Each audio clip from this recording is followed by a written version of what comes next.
మనుషులలో కొందరికి క్షమాపణ చెప్పటం ఒక వాడుక. మరికొందరు అసలు క్షమాపణే అడగరు. నేనొకరిని క్షమాపణ అడగడం ఏంటి అనే అహంభావంతో ఉంటారు. కొంతమంది అయితే నిత్యము క్షమాపణ అడుగుతూనే ఉంటారు. ఏ పని చేసినా తప్పైతే క్షమించండి అంటూ ఉంటారు. మరికొందరు తప్పు చేసినా క్షమాపణ అడిగేటువంటి భావనలో ఉండరు. ఈరోజు ఈ అంశమును గూర్చి పరిశుద్ధ గ్రంథంలో దేవుని జ్ఞానపు వెలుగులో సంగతులను మనం నేర్చుకుందాం. విశ్లేషణ అనే కార్యక్రమానికి మన ప్రభువును రక్షకుడునైన యేసుక్రీస్తు వారి పేరిట మీ అందరికీ నా హృదయపూర్వకమైన స్వాగతమును తెలియజేస్తున్నాను.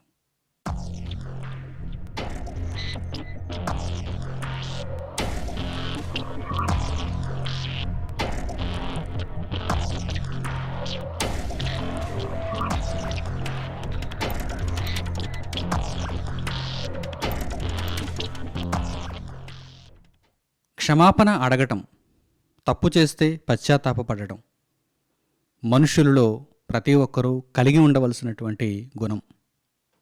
అయితే అనేక మంది గర్వంతో ఉంటారు, అహంభావంతో ఉంటారు. నేను ఎవరిని క్షమాపణ అడగను అంటూ ఉంటారు. నేను ఎప్పటికీ పశ్చాత్తాపపడను అంటూ ఉంటారు. ఇక్కడ అసలైన విషయం ఏంటంటే, తప్పు చేస్తే తప్పనిసరిగా క్షమాపణ అడిగి తీరాల్సిందే. తప్పు చేయకపోతే క్షమాపణ అడగవలసిన అవసరత ఉండదు, పశ్చాత్తాపపడవలసిన అవసరత ఉండదు. అంటే తప్పు చేశామా లేదా ఈ విషయాన్ని మొట్టమొదట మనం ఆలోచించాలి. తప్పు చేసి క్షమాపణ అడగకపోవటం కూడా సరైన వ్యక్తిత్వం కాదు. తప్పు చేయకుండా క్షమాపణ అడగటం కూడా సరైన వ్యక్తిత్వం కాదు. తప్పు చేయకుండా ఎవరు క్షమాపణ అడుగుతారండి అంటే, కొంతమంది నిత్యము క్షమించండి క్షమించండి క్షమించండి అంటూనే ఉంటారు. వారు తప్పు చేసినా తప్పు చేయకపోయినా నోటి మాటకైతే తప్పుంటే క్షమించండి అంటూ ఉంటారు. అది వారికి ఒక అలవాటు, ఒక వాడుక. ప్రియులారా, మనిషి తప్పు చేస్తే క్షమించండి అని అడగాలి, క్షమాపణ పొందాలి, పశ్చాత్తాపపడాలి. మనిషి తప్పు చేయకపోతే, తప్పు చేయనంత వరకు క్షమాపణ అడగవలసిన అవసరత లేదు, పశ్చాత్తాపపడవలసిన అవసరత లేదు, సారీ చెప్పవలసినటువంటి అవసరత ఏమీ ఉండదు.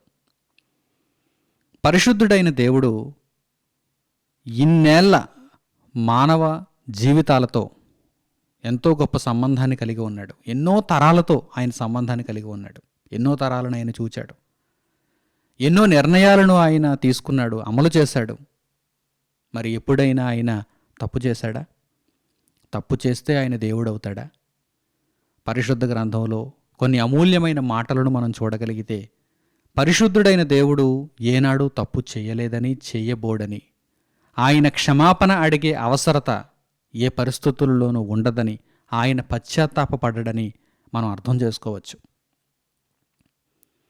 మనుషులను కూడా దేవుడు ఏ విధంగా మారిపోవాలని కోరుకుంటున్నాడంటే, తప్పు చేయని పరిస్థితులలోనికి మీరు రావాలని, క్షమాపణ అడిగే అవసరతే లేకుండా, పశ్చాత్తాపపడే అవసరతే లేకుండా మీరు నా వంటి స్వభావులుగా మారాలని దేవుడు మనుషులందరినీ ఆకాంక్షిస్తున్నాడు.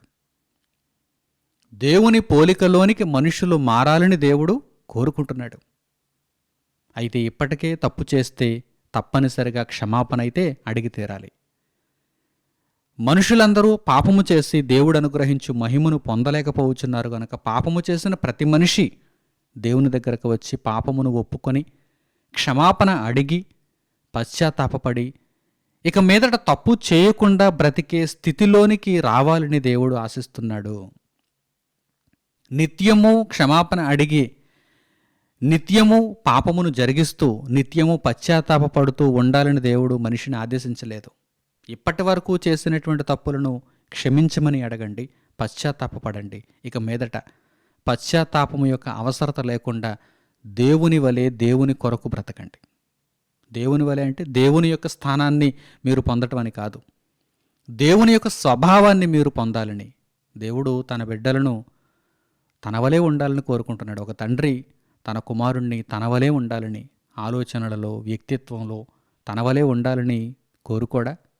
ఆ విధంగానే పరలోకపు తండ్రి కూడా తన వంటి వారు కావాలని మనుషులను కోరుకుంటున్నాడు. దేవుడైతే ఏనాడు కూడా ఎవరిని కూడా ఏ సందర్భంలో కూడా క్షమాపణ అడిగిన పరిస్థితి లేదు. ఆయన పశ్చాత్తాపపడినటువంటి పరిస్థితి లేదు. ఈ విషయాన్ని మనం అర్థం చేసుకుంటే ఇప్పటి వరకు మనం చేసినటువంటి పాపములను, తప్పులను దేవుని సన్నిధిలో ఒప్పుకుంటూ ఇక మీదట తప్పు చేయకుండా, పశ్చాత్తాపం యొక్క అవసరతే రానివ్వకుండా ప్రభువైన యేసుక్రీస్తులో మనం నడుచుకోవాలనేటువంటి జ్ఞానం మనకు అనుగ్రహింపబడుతుంది. దేవుని యొక్క స్వరూపాన్ని, దేవుని యొక్క స్వభావాన్ని మనం అర్థం చేసుకోవాలి. పరిశుద్ధ గ్రంథంలో వ్రాయబడిన మాటలలో దేవుని యొక్క ఆ లక్షణాలను మీరు చూడండి. సంఖ్యాకాండము 23వ అధ్యాయము 19వ వాక్యాన్ని చూడండి. సంఖ్యాకాండము 23వ అధ్యాయము 19వ వాక్యం.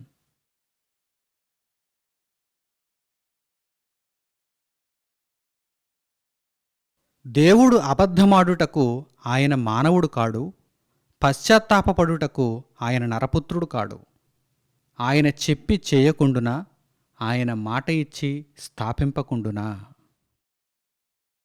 ఇశ్రాయేలీయులను మార్గములో అడ్డగించుటకు, వారిని ఆటంకపరుచుటకు రాజైనటువంటి బాలాకు కుటిలోపాయాన్ని పన్నుతున్నాడు.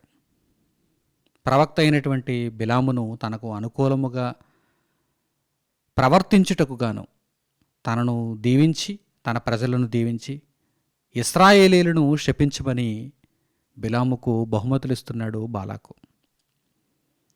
ప్రవక్త అయినటువంటి బిలామును అడుగుతున్నాడు బాలాకు, దేవుడు ఇశ్రాయేలీయులను గూర్చి, అసలు ఆయన అమలు చేయబోయే నిర్ణయాలను గూర్చి చెప్పినటువంటి సంగతులు ఏమిటి అని బాలాకు బిలామును అడుగుతున్నప్పుడు బిలాము పలుకుతున్నటువంటి సందర్భం ఇది. ఆయన అబద్ధం ఆడతాడా? తన ప్రజలకు దేవుడు కనాను దేశాన్ని స్వాస్థ్యంగా ఇస్తానన్నాడు. ఎప్పటికైనా ఇస్తాడు. ఆయన అబద్ధం ఆడేవాడు కాడు. ఆయన పశ్చాత్తాపపడేవాడు కాడు. ఆయన మాట ఇచ్చి వెనక్కి తీసుకోడు.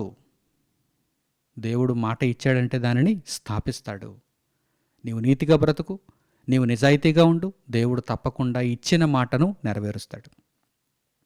ఈరోజు మన జీవితాలలో కూడా దేవుడు నిత్యత్వాన్ని మనకు వాగ్దానం చేశాడు. పరలోకాన్ని మనకు అనుగ్రహిస్తానన్నాడు. విశ్వాసముతో జీవిస్తే, నిరీక్షణతో మనం బ్రతికితే, దేవుని వాక్యమును అనుసరిస్తూ మనం మన జీవితాన్ని క్రీస్తు ప్రభువులో ముందుకు కొనసాగించుకుంటే తప్పకుండా మాటను నెరవేర్చే దేవుణ్ణి మనం నమ్ముకున్నాం. దేవుని యొక్క గుణగణాలను గూర్చి మనం ఈ సందర్భంలో ఆలోచన చేయగలిగితే ఆయన ఎప్పుడూ కూడా పశ్చాత్తాపపడలేదు. ఆయన ఎప్పుడూ కూడా ఎవరిని క్షమాపణ అడగలేదు. ఎంత గొప్ప వ్యక్తిత్వం చూడండి ఆయనది. ఈరోజు మనుషులు ప్రతి క్షణం పాపం చేస్తున్నారు. ప్రతి దినం తప్పులతో నిండిపోతున్నారు. పాపపు క్రియలను వారి జీవితాలలో నింపుకుంటున్నారు. అలాంటప్పుడు క్షమాపణ యొక్క అవసరత మనిషికి ప్రతిక్షణం ఉంది. ప్రతిక్షణం ఉంది. కొందరు గర్విష్ఠులైతే క్షమాపణ అడగకుండా వారి యొక్క జీవితాలను పాపములతోనే నింపుకొని ముందు కొనసాగించుకుంటున్నారు. కొందరు మాత్రమే క్షమాపణ అడగగలుగుతున్నారు. దేవుణ్ణి క్షమాపణ అడిగి దేవుని రాజ్యంలోనికి ప్రవేశించగలుగుతున్నారు. చాలా తక్కువ మంది. అయితే నిరంతరము నిత్యకాలము క్షమాపణ అడుగుతూ క్షమాపణ అడుగుతూ క్షమాపణ అడుగుతూ తప్పులు చేస్తూ క్షమాపణ అడుగుతూ ఈ విధంగానే దేవుడు మనలను కొనసాగమంటున్నాడా? దేవుని రాజ్యంలోనికి వచ్చిన తర్వాత కూడా తప్పు చెయ్యండి, క్షమాపణ అడగండి అని దేవుడు ఏమైనా ఆదేశిస్తున్నాడా? చాలామంది అనుకుంటారు దేవుడు మనుషులను క్షమిస్తే తప్పు చేసే అవకాశం ఇచ్చినట్టే కదా అనుకుంటారు చాలామంది. దేవుడు మనుషులను క్షమిస్తే తప్పు చేసే అవకాశం ఇచ్చినట్టే కదా అనుకుంటారు చాలామంది. కాదు కాదు. దేవుడు మనుషులను క్షమిస్తున్నాడు. ఎందుకంటే తప్పు చేయమని మరో అవకాశం ఇస్తూ కాదు, తప్పు చేయొద్దని, పవిత్రతలోనికి రమ్మని దేవుడు మనుషులను క్షమిస్తున్నాడు. తన రాజ్యములోనికి అడుగుపెట్టిన ప్రతి ఒక్కరికి దేవుడు తెలియజేసే సంగతులు ఏమిటంటే, యేసుక్రీస్తు ప్రభువు ద్వారా మనకు క్షమాపణ దయచేసిన తండ్రి అయిన దేవుని యొక్క మనస్సు ఏంటంటే, మనము పవిత్రతలోనికి రావాలి, పరిశుద్ధతలోనికి రావాలి. క్షమాపణ యొక్క అవసరత ఇక మీదట ఉండకుండా మనం బ్రతకాలి. కొంతమంది చూడండి, తప్పైతే క్షమించండి అనే ఒక ఊత పదాన్ని వాడుతూ ఉంటారు. అసలు వారు చేసింది తప్పో ఒప్పో కూడా తెలియనటువంటి పరిస్థితుల్లో వారు ఉంటారు. తప్పైతే క్షమించండి. ఏం చేసినా, ఒక మాట మాట్లాడినా, తుమ్మినా, దగ్గినా తప్పైతే క్షమించండి. అంటే నోటి మాట వరకు ఒక వాక్యాన్ని వదిలేశాను కదా అని వారిని వారే నీతిమంతులుగా సముదాయించుకుంటూ ఉంటారు. ఆ విధానం కూడా మంచిది కాదు. నీవు నిజంగా తప్పు చేస్తే క్షమించమని అడగాలి, పశ్చాత్తాపపడాలి, మరలా ఆ తప్పు చేయకుండా ఉండాలి.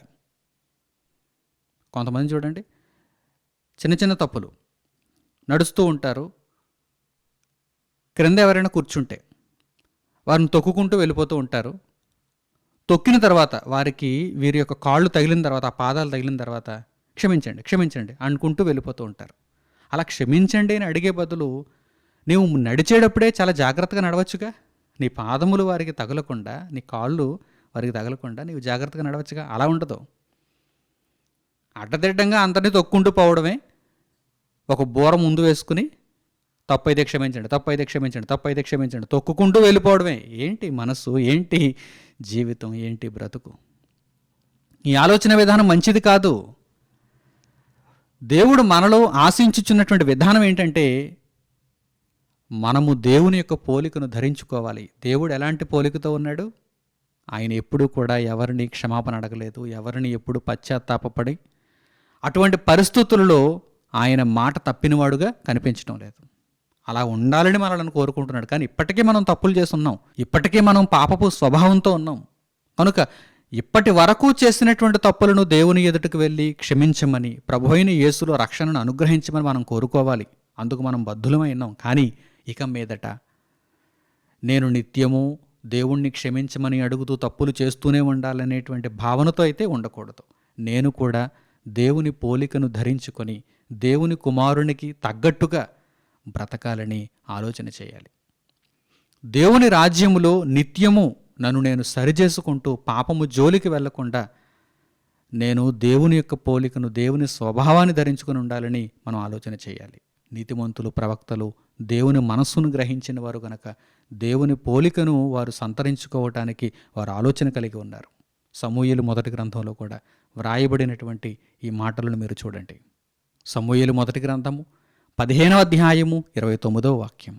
సమూయేలు మొదటి గ్రంథము 15వ అధ్యాయము 29వ వాక్యాన్ని చూడండి.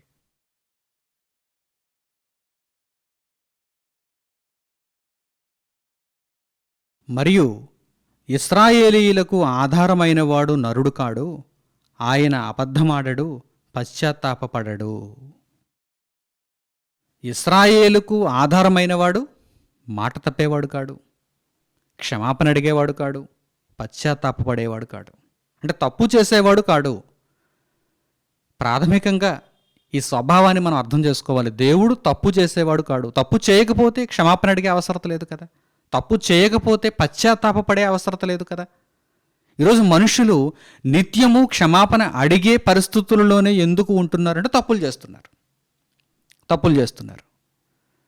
వ్యభిచారమందు పట్టబడినటువంటి స్త్రీని తీసుకుని వచ్చినప్పుడు యేసుక్రీస్తు ప్రభువు ఆమెను క్షమిస్తూ ఏమంటున్నారు? వెళ్ళి ఇక మీదట పాపము చేయవద్దు అంటున్నారు. నేను నిన్ను క్షమిస్తాను కనుక వెళ్ళి వ్యభిచారపు వృత్తిలోనే ఉండమ్మా అని ఏమైనా చెప్పారా? లేదు. ఇక మీదట నువ్వు ఇలా తలదించుకొని ఉండేటువంటి పరిస్థితుల్లో కనిపించకూడదు. నీవు తలెత్తుకొని జీవించాలి.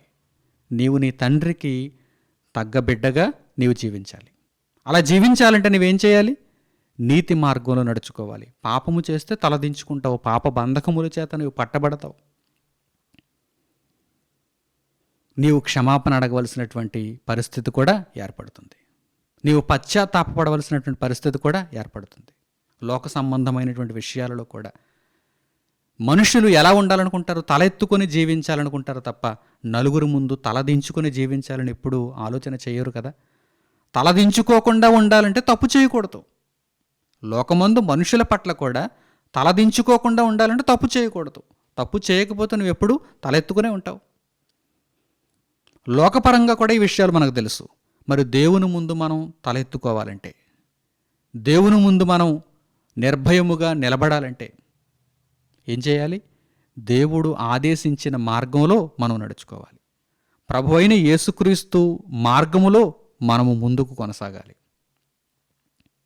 మన జీవితాలలో ఇప్పటి వరకు చేసిన తప్పులను మనం ఒప్పుకొని పాపక్షమాపణ నొంది పశ్చాత్తాపపడి ఇక మీదట పవిత్రులుగా, నిర్దోషులుగా, పరిశుద్ధతలోనికి అడుగుపెట్టి ప్రభు మార్గంలో మనం కొనసాగాలి. ఈ విధానాన్ని, ఈ బ్రతుకును దేవుడు మనలో ఆశించుచున్నాడు. ఈ విషయం మీకు అర్థమవుతుందా? చాలామంది అనుకుంటున్నారు క్షమాపణ అడగటం ఒక అలవాటు. క్షమాపణ మనం దేవుణ్ణి అడగాలి, దేవుడు మనల్ని ఎప్పుడూ క్షమిస్తూనే ఉండాలి, మనం ఎప్పుడూ తప్పులలోనే ఉండాలి, పాపాలలోనే ఉండాలి అనుకుంటున్నారు. భ్రమపడుతున్నారు మీరు. ఆ విధానం మంచిది కాదు. ఆ విధానం మనలను నిత్యత్వానికి చేర్చదు. ఒక మంచి నిర్ణయాన్ని మనం తీసుకుని, ఒక బలమైనటువంటి నిర్ణయాన్ని మనం తీసుకొని, ఒక స్థిరమైనటువంటి నిర్ణయాన్ని మనం తీసుకొని, ఇక మీదట నేను ఈ విషయంలో దేవుణ్ణి శోధించేవాడనుగా ఉండకూడదు, దేవుణ్ణి ఇబ్బంది పెట్టేవాడనుగా ఉండకూడదు, క్షమించమని మాట మాటికి అడిగేవాడనుగా, మాట తప్పేవాడనుగా నేను ఉండకూడదు అని ఒక చక్కని నిర్ణయం మనం తీసుకోగలిగితే దేవుడు మనలను బట్టి సంతోషిస్తాడు. అందుకే ఈ పాఠాన్ని దేవుడు మనకు అనుగ్రహిస్తున్నాడు. ఆయన మనసులోని సంగతిని మనకు తెలియజేస్తున్నాడు. దేవుడు అంటున్నాడు, నా ప్రియులైన పిల్లలారా, మీరు దేవుని కొరకు బ్రతకండి, మీరు దేవుని స్వభావాన్ని ధరించుకోండి, దేవుని పోలికను సంతరించుకోండి. ఇప్పటి వరకు తప్పులు చేశారు, క్షమాపణ దొరుకుతుంది, అడగండి, పశ్చాత్తాపపడండి. యేసుక్రీస్తు ప్రభువులో దేవుడు మీకు క్షమాపణను దయచేస్తాడు. కానీ ఇక మీదట తప్పులు చేయకుండా దేవుని మార్గంలో నీతి కార్యములను జరిగించుచు దేవుని యొక్క కృపకు మీరు పాత్రులవ్వాలని దేవుడు సూచిస్తున్నాడు. ఇర్మియా గ్రంథంలో కూడా వ్రాయబడినటువంటి చక్కని మాటలను మీరు చూడండి. దేవుడు మాట ఇస్తే ఆ మాటను నెరవేర్చేంత వరకు ఆయన ఎంతో ఓపికతో ఉంటున్నాడు, ఆ మాటను నెరవేరుస్తున్నాడు. అంతే తప్ప మాట ఇచ్చి నెరవేర్చకుండా మాత్రం ఆయన ఎప్పుడూ లేడు. పశ్చాత్తాపపడే పరిస్థితుల్లో ఆయన ఎప్పుడూ కనిపించడం లేదు. ఇశ్రాయేలీయులకు శేషభాగాన్ని నిలిపే విషయంలో వారందరూ దుర్మార్గపు క్రియలను జరిగిస్తున్నప్పుడు వారిలో శేషమును కాపాడుతున్నటువంటి పరిస్థితుల్లో దేవుడు ఈ మాటలను సూచిస్తున్నాడు. ఇర్మియా గ్రంథము 4వ అధ్యాయము 27వ వాక్యం నుండి చూడండి. ఇర్మియా గ్రంథము 4వ అధ్యాయము 27వ వాక్యం నుండి.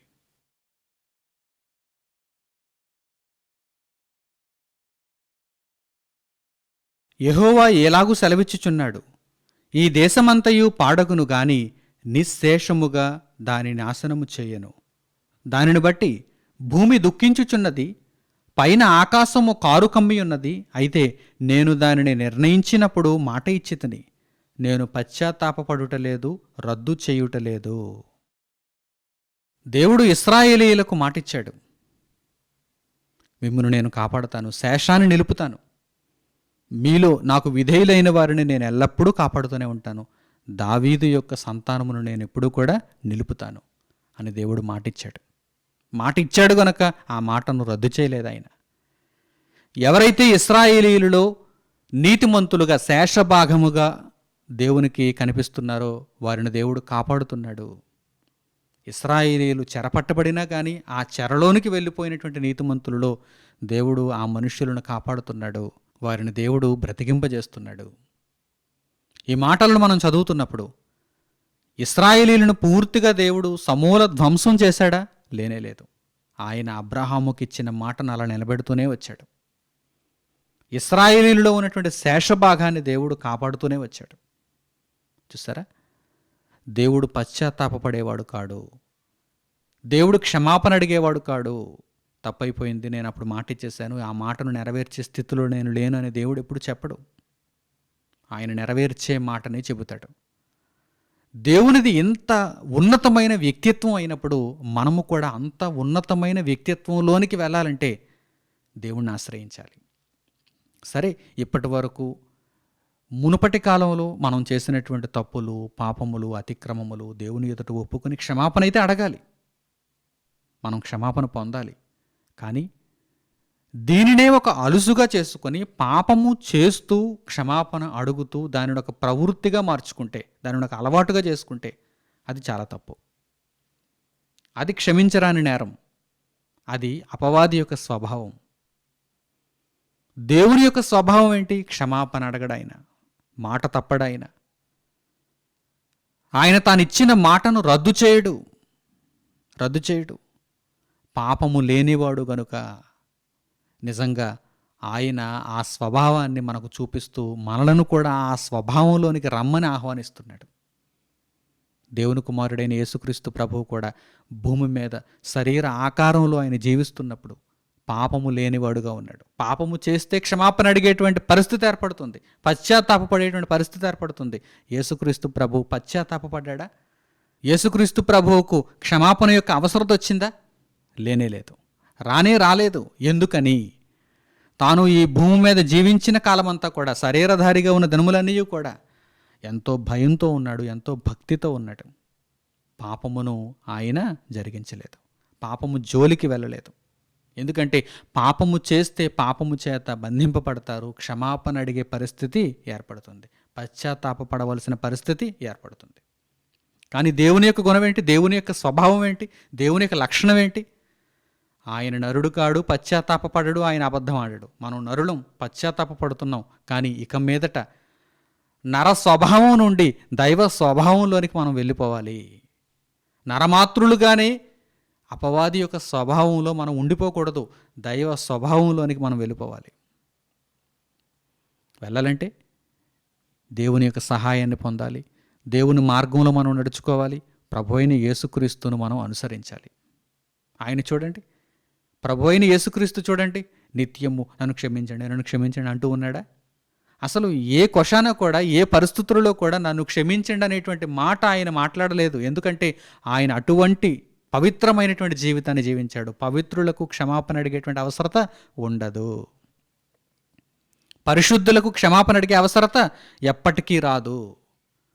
మనం పాపాత్ములమై ఉన్నాం గనక క్షమాపణ అడుగుతున్నాం, మనుషులను క్షమాపణ అడుగుతున్నాం, దేవుణ్ణి క్షమాపణ అడుగుతున్నాం. కానీ దీనికి ఒక ఫుల్ స్టాప్ పెట్టొద్దా? నిత్యము క్షమాపణ అడగటమేనా? పాపము చేస్తూ క్షమాపణ అడగటమేనా? తండ్రి, నేను నీ స్వభావంలోనికి రావాలి, నీ కుమారుని పోలి జీవించాలనేటువంటి ఆ కోరికను తండ్రికి మనం వెళ్ళబుచ్చి, ఆ కోరికను అనుసరించి మనం బ్రతికి దేవుని యొక్క చిత్తానుసారంగా మనం ముందుకు కొనసాగాలి. యేసుక్రీస్తు నిరంతరము యాజకుడు, యేసుక్రీస్తు నిత్యము యాజకుడు. ఈ మాటను దేవుడు ఇచ్చాడు ముందుగా, ఆ మాటను యేసుక్రీస్తు ప్రభు నెరవేర్చాడు. ప్రభువులో దేవుని మాట స్థిరపరచబడింది. ఒకవేళ ప్రభువు దేవుని యొక్క సంకల్పాన్ని నీరుగారిస్తే, యేసుక్రీస్తు ప్రభువు తండ్రి అయిన దేవుని సంకల్పాన్ని నీరుగారిస్తే అక్కడ పరిస్థితి చాలా దారుణం. కానీ ఆ భారమంతటిని తన భుజముల మీద వేసుకుని ఏమాత్రం ఆయన పాపము జరిగించకుండా లేఖనములన్నిటినీ నెరవేర్చుచు తన బ్రతుకు కాలమంతా దేవుణ్ణి సంతోషపెట్టాడు. ఆయన విషయంలో రాయబడిన ఈ మాటలను కూడా మీరు చూడండి. హెబ్రీయులకు పౌలు గారు రాసిన పత్రిక 7వ అధ్యాయము 20వ వాక్యం నుండి, హెబ్రీయులకు పౌలు గారు రాసిన పత్రిక 7వ అధ్యాయము 20వ వాక్యం నుండి చూడండి.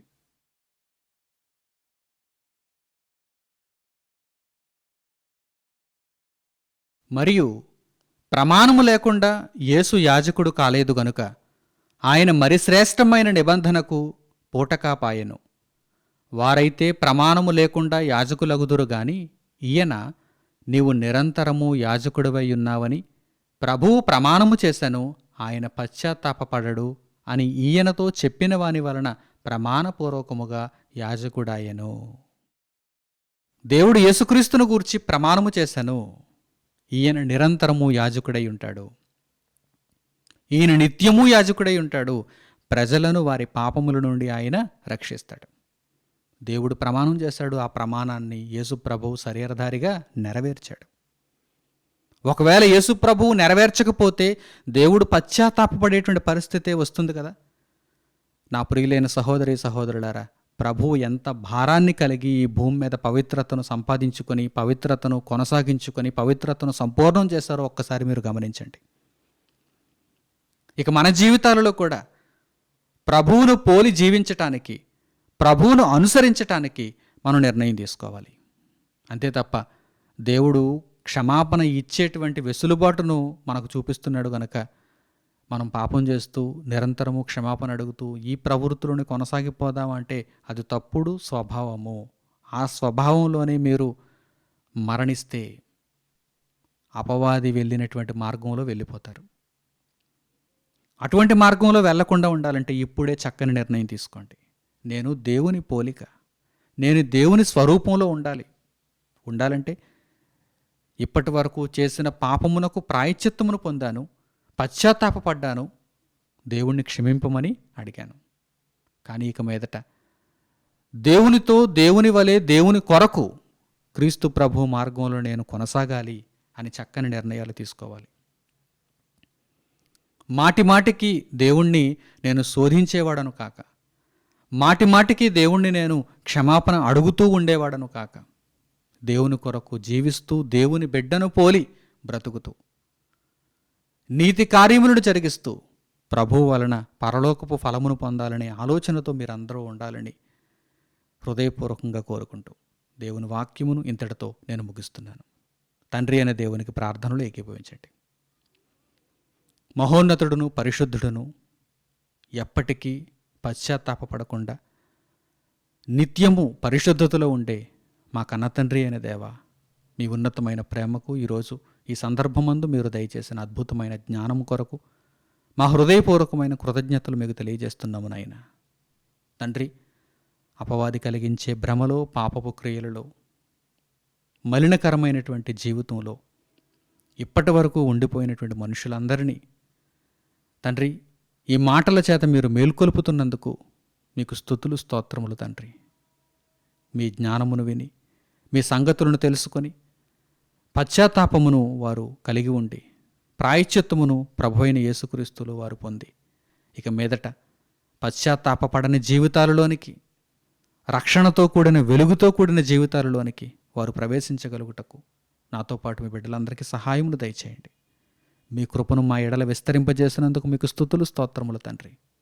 నిత్యము మిమ్మును సంతోషింపజేసే వారముగా ఉండాలి తప్ప నిత్యము మిమ్మును శోధించే వారముగా మేము ఉండకూడదు.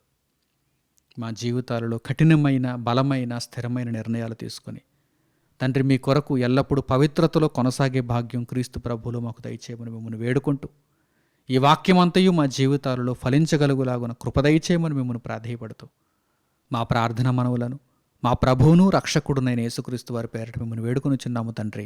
ఆమెన్. ప్రియులైన నా సహోదరి సహోదరులారా, మీరెంతవరకు విశ్లేషణ అనే కార్యక్రమం ద్వారా దేవుని ఉన్నతమైన సంగతులను విని నేర్చుకున్నారు.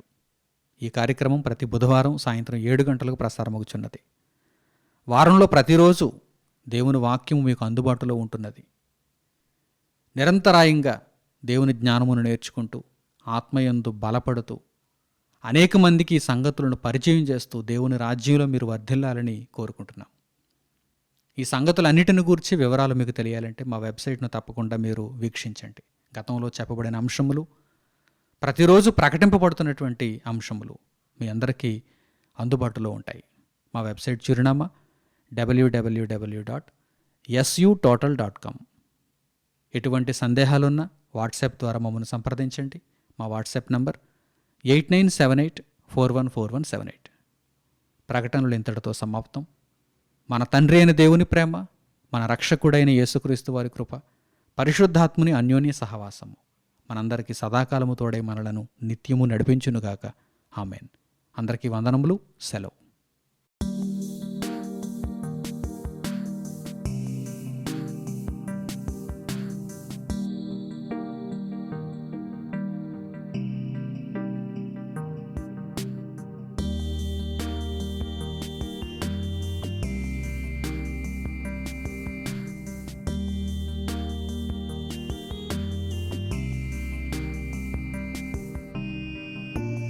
సహోదరులు మణికుమార్ గారు ప్రసంగించిన ఎన్నో ఆత్మ సంబంధమైన సంగతులను ఉచితముగా వీక్షించుటకు మా యూట్యూబ్ ఛానల్స్ ను తప్పక దర్శించండి. మా సమాచారమును ఎప్పటికప్పుడు తెలుసుకొని ఆత్మీయాభివృద్ధి నొందవలనంటే మా యూట్యూబ్ ఛానల్స్ ను సబ్స్క్రైబ్ చేసుకోండి. సత్వర నోటిఫికేషన్ల కొరకు సబ్స్క్రైబ్ బటన్ ప్రక్కనే ఉన్న బెల్ సింబల్ ను క్లిక్ చేయండి. ధన్యవాదములు.